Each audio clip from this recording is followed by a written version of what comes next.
thrilled to bring you another amazing guest episode of Entrepreneur School today, where I am chatting with Krista Miller from Summit in a Box.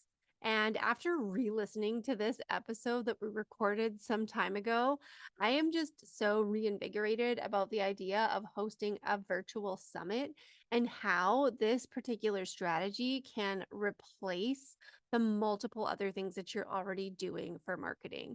If you're trying to create leads and build an email list and create income and all of these things, you can do all of that with this one specific strategy. So at Summit in a Box, Krista helps you replace slow growth and costly marketing strategies with a high converting virtual summit that will multiply your revenue and lead to your biggest course, membership, or group program launch yet. So get ready because she is sharing all of the details about what you need, what you don't need, and exactly how to make your summit and your virtual events stand out. And I can't wait for you to connect with Krista if you want to explore working on building a virtual summit further. Hey there, Krista. I was just about to say welcome to Summit in a Box because I'm reading the box behind you. That's not what you are, Summit in a Box, and welcome to Entrepreneur School. I'm really excited to chat with you today, all things virtual summits and this really amazing strategy that people can use to help boost their visibility and launch their programs. I am so excited to talk to you about this today. It's going to be so much fun. And I'm excited to talk to you, like as someone who really pays attention to visibility and like when different strategies are right for people at different times. I think it's going to be a really great conversation. Yes. Oh, that's such a good point. We'll make sure we hit on that. Like, when should we use this? I've been thinking about that a lot lately, actually, in terms of, that's a good point, that there's different strategies that work better at different points in your business because of your own level of awareness of the different parts of what's going on. So if you have a program that you've been running and you know exactly what it is and exactly who it's for and exactly how it helps, and you have heaps of like success stories through it, like that's one thing. If you are launching a brand new thing and you're still trying to figure out how to talk about it, and we go through this all the time, and I'm putting my hand up because I'm there again, like created something new, trying to figure out how to reverse engineer back into talking about it the right way. So let's talk summits. Tell me, like, the summit world definitely took over in, I don't know, well, I think when you said you started like talking this in like 2018, so like 2018 to 2020, and then we all lived on Zoom for a really long time. And so we were used to this format where we would experience education in this way, where we would kind of sit on our computer and watch and consume and be part of that. So let's talk about like the evolution of summits from sort of where they started into like what you're seeing now in terms of trends of what this looks like. Yeah, I love that question. So I like first started paying attention to summits. I think it was like 2016, and they looked so different than they do now. Back then it was really only like the biggest name business owners out there that were hosting summits, or like the big tech companies, like whatever Teachable used to be called, something about Fedora, whatever. Like they were the kinds of companies that were hosting these summits. There weren't any little guys out there, doing it. And they really, I think because of that, tended to feel pretty gross. They were cool. Like the engagement was cool. It was cool to go and like hang out with other business owners. Like that was back when I was still getting started. I remember sitting at my corporate job and like having a tab kind of hidden behind other tabs where I'd like click over and like watch these people doing so many cool things. But they were so pitchy because it was these big name business owners who didn't care as much about the relationship and the value add. And they were adding a little of the value, but it was very pitch heavy. And I remember telling some friends, like, I will never do this. I hate summits. These are so gross and slimy. And I remember a mastermind friend at one point was like, I think 2017 is going to be the year of virtual summits. And I was like, that sounds terrible. That sounds awful. And they did start coming up more and more. And I wanted to do them because I knew that was what I would need to grow my email list, hopefully get a little income boost. But for me, really, the big focus was connecting with other people because no one knew who I was. And, I was seeing people in Facebook groups who like had these little cliques and they knew each other and nobody knew me. I was like, I want that. And I think if someone would get me that, it's like, I can't do it.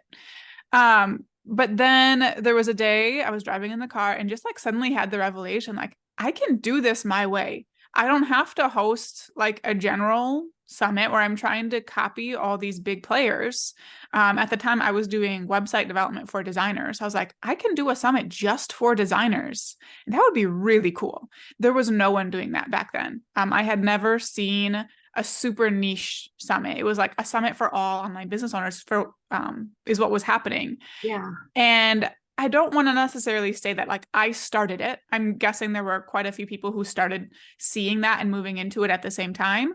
But that is when slightly more niche summits became a thing, and people who weren't necessarily the big names started making their way into summits. I think people were still really timid and scared about it back then, but they were starting to kind of grow. Then 2020 hit, and you had no choice. In-person events weren't a thing, and that's when we really saw them explode. And that actually is right when we launched our signature Summit in a Box program. It was literally March 2020. Obviously, I did not plan that. That was the planned launch date. It was very good timing from a business standpoint. So good. And now I feel like summits are very accessible to anyone and everyone. We have, huge 7-figure business owners coming in and hosting summits. We have people who don't have businesses coming in and hosting summits and being like, oh, wow, there's something there. I guess I'm going to start a business around that. From every point, people are doing this. And I think the biggest trend we're noticing now is that because there are so many summits and people have attended a billion summits, the really general ones just do not work. You can't host a summit to help online business owners grow their business or get more visible. It has to be really specific. The audience and the topic, there has to be something special there. We're seeing summits for B2C business owners, so business to consumer. You don't target business owners. Those are working really well right now. And I'm guessing like eventually they'll get to the same point as those of us in the B2B space are at, where we have to be real creative to get people's attention. The B2C space just isn't like that right now. So we're seeing those just like absolutely blow up and be like just incredible.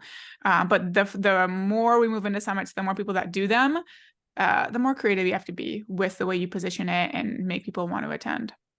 Oh, there's so many good tips in there. Wow.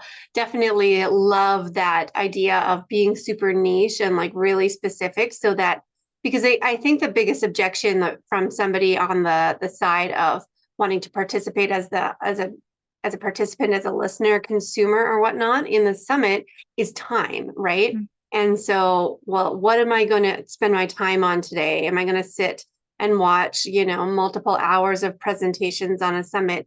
Yes or no, and why? Because it's something that's absolutely perfectly aligned with what it is I'm thinking about and is a priority for me right now. Yes. Yeah. Like your presentations, the topics have to be a priority for your people if they're going to watch. And that, when you were talking about that led me to something else that has shifted lately. And that is like, you can't have a summit that has 10-hour-long presentations a day. People are not going to watch those. We've really pushed for a shift and therefore have seen a shift in lengths of presentations. We're telling our students and clients 15 to 20-minute presentations. Keep it at that. And some of them can't help themselves, but you will get the best feedback from your attendees if you have short and sweet 20-minute presentations that get right into the action. No fluff, get in, get out, they get what they need. And we're also seeing a shift towards adding more audio aspects, whether that's audio only summits or having an audio feed available not only in the all access pass, so the paid offer, but for free in the summit. So if they have, 24 hours access to the videos, they also have 24-hour access to the podcast feed. That's something we experimented with last year and I've been pushing people to do. And we're seeing that really take off because people love it. So accessibility, make it short and sweet and easy to consume is a must. And you talked a little bit in there, just so we can dissect a little bit of like the structure of a summit and what's included and like why a summit is a really good strategy as a business owner. You can pull out some of those pieces like there's free access, there's all access, there's it's a lead generator, email list builder, those kinds of things. Like give us your like why summits are amazing spiel. I love it. So one thing you can do is think about the reason you would do any strategy for your business. Why would you host a webinar? Why would you host a challenge? Why would you post on social media? Why would you do networking calls? Why would you send emails to your list? A summit does all of it in one strategy.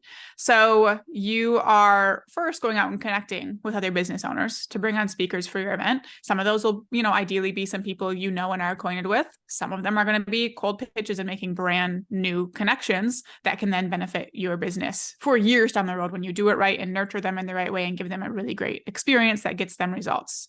So you're building the connections and nurturing those connections. Because of those connections, you are able to absolutely explode your visibility and your reach. Because a free event like that, when you position it in a way that it's really high value for a specific audience, that is such an easy thing for other people to promote. So easy for them to put something free like that in front of their audience. And most of them will and do. So that's the most effective way to grow your reach. Is having other people do it for you, and you're not having to spend money on ads or do like one-on-one JV webinars with each person. It's all happening at one time. So you're bringing in thousands of leads. You're warming up those leads then really quickly. Like, over the span of the week of your summit or however long it is, you're having a lot of touch points with them. You're giving them a lot of value. If you're launching an offer, you can build in mentions of that. So they already know what it is before you even launch. So it's building the know, like, and trust with the new traffic really quickly, but also it's a perfect way to engage your existing audience. So if you already have an email list, and you maybe have been like sending them emails here and there or whatever, this is a great way to really get them re-engaged in what you do. And again, then ready to jump into your offer. So far we have, connected with industry experts, increased visibility, generated leads, re-engage your existing audience. Then you have the chance to make sales. So the summit on the front end is free. That is what makes it easy for people to share. It's what makes it easy for people to sign up. So many people say, oh, free summits attract freeloaders, whatever. I'm like, okay, I made an additional $200,000 in sales from people who signed up in my summit within the 18 months that followed. If they didn't buy before, they were sure buying, as we went. So free summits is what will bring you the thousands of leads. From there, you add an all access pass. Debunking that. Thank you for debunking that, because it's true. And yeah, you might not see like sales immediately. They might not be like, oh, this is the exact same thing I need right now. But like there's that trust that builds up, and that like respect. And I remember Krista, because she put on this amazing event that I attended, and I learned so much, and I like got exposed to all these people. And then I tried some of the things that she said that I learned for free in the event. And then I was like, Kate, give me more. Yes, that's exactly it. And then you do have the opportunity to generate revenue right away. And that's where the all access pass comes in. So the free ticket generally gives people access for 24, 48 hours. The all access pass gives them ongoing access. Some people do like a year access, whatever. I always just do ongoing. We like to add in speaker bonuses there. That basically builds a bundle into your summit. You can add in some live components or other bonuses if you want. And that is such a wonderful way to generate revenue. The first time I ever hosted a summit, I was making $3,000 or $4,000 a month at the time. That first summit brought in $16,000 all in one shot through the All Access Pass. So that was huge for me. Since then, I've created summits that have generated up to $121,000 just in the All Access Pass sales. So you have revenue built in. Whether you are launching on the back end or not, the All Access Pass in and of itself is wonderful. Typically I say if you were to plan for 3,000 attendees, let's plan for 30,000 in revenue from the All Access Pass. So that's great. Now we're making money.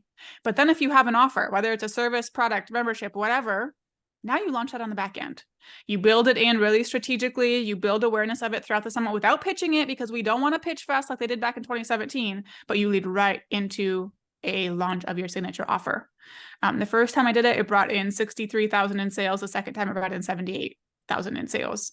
And it's just a really great thing to do. And then there's the thousands of people still on your list who didn't buy, who will, continue to convert through evergreen sales or future launches down the road. So a summit is a lot of work, but it does it all in one. It puts together the strategies you would be piecing together for years into one thing with about a 90, 120 day timeline. Oh, I am blown away by those numbers, actually, especially just with the all access pass, because what does an all access pass cost? $100? Yeah, depending on the audience, we typically see between like 47 and 197. Okay. And you're seeing like tens of thousands of dollars in sales just from that, Yes. because it's at like, and so is that like a pretty high conversion rate then between like the number of actual attendees that are actually buying it? Yes, I'm glad you asked that. So industry standard, if someone just goes out and hosts a summit, typically you'll see 2 to 4% conversion rate. Not worth it. I have like some trainings that break down the math, not worth it. Our students and clients, B2B right now, we're seeing 8 to 10% most often. So, that's quadruple. Our B2C clients, we're seeing around 10 to 15%. Some of them are still up there in like the 20% range, which is wild. But Wow. yes, you should see a high conversion rate when it's all, done quote unquote correctly. And do you think that's like, what do you think the biggest factor is in that? Yeah, I love that. So it's positioning. So what specific audience is it for? And are you positioning it in a way that draws them in? Are you solving a problem? Are you doing something unique? And then the speaker selection is huge. So you want speakers who are promoting to the right audience and who can also contribute bonuses that are relevant to that audience. And then just creating like a really engaging event and a good all access pass offer throughout. Our all access pass sales strategy also has a big part to play in it. So we do a 3-tier pricing approach where like right after someone registers, I'm sure you've all seen this, for like 20, 30 minutes, they get a special offer to upgrade for like 50% off. Then it's a different price before the summit starts, and there's a price increase once the summit begins, and then you do cart close. All of those increase sales. So we typically see 70% of our sales come in that fast action offer. Some people don't like that. Some people don't feel great about having, the timer on things. They see a little bit lower conversion rate typically because of that. So the strategy also has a part to play in it. Ooh, yeah. Okay. Well, I'm like right away. No wonder you do podcasts, because I'm like, everybody listening, go buy Summit in a Box, because it sounds amazing. Because I actually used to run summits. It was part of a strategy I learned to help grow my email list, and also Yeah. as part of like wanting to be a speaker and engage with speaker, you need to know people who are on stages. You need to create relationships with people who have stages or platforms like this, and this totally counts. So your ability to practice and be put into like a leadership role, positioning yourself as the person who's bringing together all of this fantasticness, but also it's such a great opportunity to make connections with people who you really want to, connect with, because maybe you want to get in front of their audience. And this is like, it's a no-brainer, because you're offering them an opportunity to get this exposure. You're creating the platform for it. Mm-hmm. And then their job is simply to tell their people about it and say, hey, come into this thing that I'm doing. And if that there's that alignment there, that is such a key to everything, quite honestly, Krista. If anybody listening is not listening to anything, listen to this. It's about your audience. It's about knowing your audience and finding more people like that. And when you said, like, this is a strategy to help lean into other people's audiences, that is so powerful. It helps you multiply so much faster into, finding the right people who you could eventually support and work with. Yeah. And I think like that's part of a reason that some people shy away from summits is like, well, these other things I've done haven't worked for me. They haven't added, people to my email list, and they're thinking about things like challenges and webinars and things like that. Those strategies are not designed to grow your email list. Those strategies are designed to convert the audience you already have. And if you don't have an audience, those things they're not going to work. Where Summit has the audience generation built right in, and it's just really powerful. Oh, so good. Okay, let's talk about the hard parts. Mm-hmm. Because yes, you directly said it is a lot of work, and it does take like 120 days, maybe 90 days if you're getting polished at it, to pull this off. So like, let's just set the expectation bar at the right level for people who are thinking about considering doing this. Yeah, I love that. So something I try to make sure is always true is that no one will come into my world or come into one of my programs, get a couple months in and be like, I hate you. I hate you for this. This is way more work than you said. So hosting a summit is not easy. It's not. It is a big project. I like to see people plan 90 days if they're not launching an offer on the back end, 120 days if they are launching an offer on the back end. And not every one of those 90, 120 days is full of you working all day, every day, but it's a big project. Like you need to spend a significant amount of time on it. We typically tell our clients and students, since they get all of like the templates and stuff they need, which saves them time, 10, 15 hours a week is what you want to plan for. My first summit where I did not have those, I'm guessing it took me 400 to 500 hours, like a lot of time if you're putting it on yourself. It's one of those things where you have no idea what all goes into it until you get started and you're like, oh, I have to do this and this, and oh, I forgot that. And it's just like a snowball. So you need to give yourself time for that. Something else to keep in mind is just that it is an emotional roller coaster. I think because of the fact that you're putting yourself out there to so many people, your speakers first, and then your attendees, and it's a longer process, you have so much time to get in your own head. And you probably will. We have like a lesson in our programs that's called the Summit Emotional Roller Coaster, because it happens for almost every single person. It still happens to me. I've hosted 10, 11 summits. It still happens to me every time. You're like really excited at the beginning, and then you go to pitch speakers and you're like, this is the worst idea ever. No one's going to say yes. They're all going to hate me. And then they start saying yes. So you go back up the roller coaster and you're like happy. Everything's looking good. And then it's time to open registration. You're like, oh my gosh, no one's going to sign up for this. My speakers are going to hate me for wasting their time. And then you open registration and people sign up, so it's like an up and down process. So I want you to know that as well. Like, know that it's part of the process. It is normal when you're putting yourself out there in this way and like getting uncomfortable and getting ready to grow your business. But that's something else I really like to warn people about. So give yourself plenty of time, know it's a big project, and know that it's probably going to be a little bit of a roller coaster. Yeah. And then there's the tech side of things that people get pretty nervous about sometimes. Yeah, I love tech. So that doesn't slow me down at all. If you're someone who you're like, oh my gosh, I do not want to create this page on my website. I do not know how to set up like a webinar or, all these different things. I don't know how to integrate email marketing platforms. It can be a lot. I don't recommend hosting your summit on a brand new platform. I don't want to see someone go out and like buy a $10,000 event hosting platform or $200 a month event hosting platform. Use what you already have. So if you already have a website, if you're already like have some kind of digital products, you probably already have most of what you need. So like I have hosted my summits on WordPress and Kajabi in the past because that's what I already used. We have clients on, oh my goodness, Squarespace, Showit, Kartra, FEA Create. Some people have used Lead Pages, ClickFunnels, whatever the Funnel Gorgeous one is. Like people use everything. And that's what I recommend. Whatever you're already using, already paying for, already familiar with, use that. And if you need other tools to supplement, okay, great. Like if maybe your service-based business, you don't have a cart or a course platform, go with ThriveCart, one-time fee. Everything is in there and it's the best of the best, or maybe you are selling digital products, but you've never used like a countdown timer. Deadline Funnel or Countdown Hero is probably the only thing you'll have to add, one of those timer tools. So you can make the tech process way easier on yourself by using what you already have, but there are a lot of moving tech pieces for sure. Mm-hmm. Okay. There's so much there. People will have to definitely re-listen to this episode multiple times. And I'm trying to think of a great zinger question for the end, because I'd love for you to like end with like your best piece of advice for someone thinking about hosting a summit. Yeah, my best piece of advice would be not to wait until you think you're ready for it. I hear a lot of people making excuses like, I'm going to go grow my email list first. I'm going to go make these connections first. Oh, I have a challenge that I want to host in a couple months. I'm going to do that first. I don't have time. I'm too busy on calls and posting on social media and doing all these other things.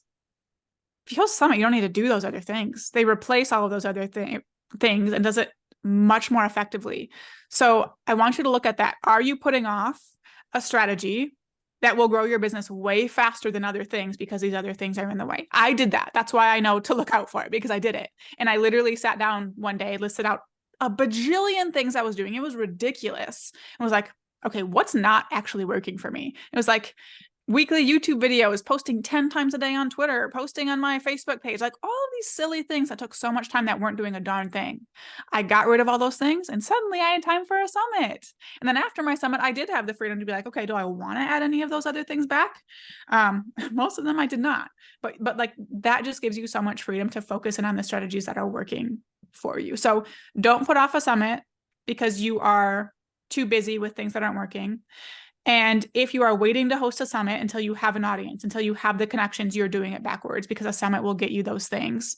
Stop waiting. There's like no requirements. I want you to know who your audience is and how to speak to them effectively and what they need from you, but that's really all you need.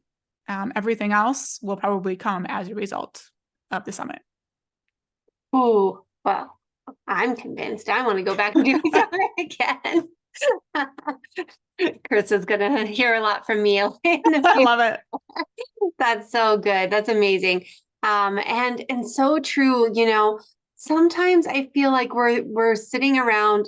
We're not sitting around. We're filling our time with things that we think are important and that we're supposed to do to, quote, grow our businesses and get visibility and build an audience and make connections. And we're piecing it all together where this truly is capturing all of those pieces into one big effort that's coordinated. And ultimately, like as somebody from a brand and marketing perspective, what you need is a coordinated, cohesive strategy that's going to work to pull all of these pieces together. And we sometimes will just call that a marketing strategy, or we'll call that, you know, a visibility plan or whatever it is. We can also just call it a summit. There we go. Boom. I love it. Oh, so good. Krista, please let everyone know you have an amazing podcast. You are on some social platforms. Where can people find you? And we'll make sure that all the links are also in our show notes. Yeah, so I have a podcast called the Summit Host Hangout Podcast. We're over 260 episodes at this point, so you can go real deep on summits real fast if you want to. I'm on Instagram at Summit in a Box. I have a training series that I think would be perfect for anyone to dive into if they really kind of want to just like feel out if it's a strategy that's going to be good for them, kind of dip their toes into what the topic could look like and things like that. It's called Summit to Sales, and that's at summitinabox.co/series. Amazing. Thank you so much for your time today. Thank you for having me.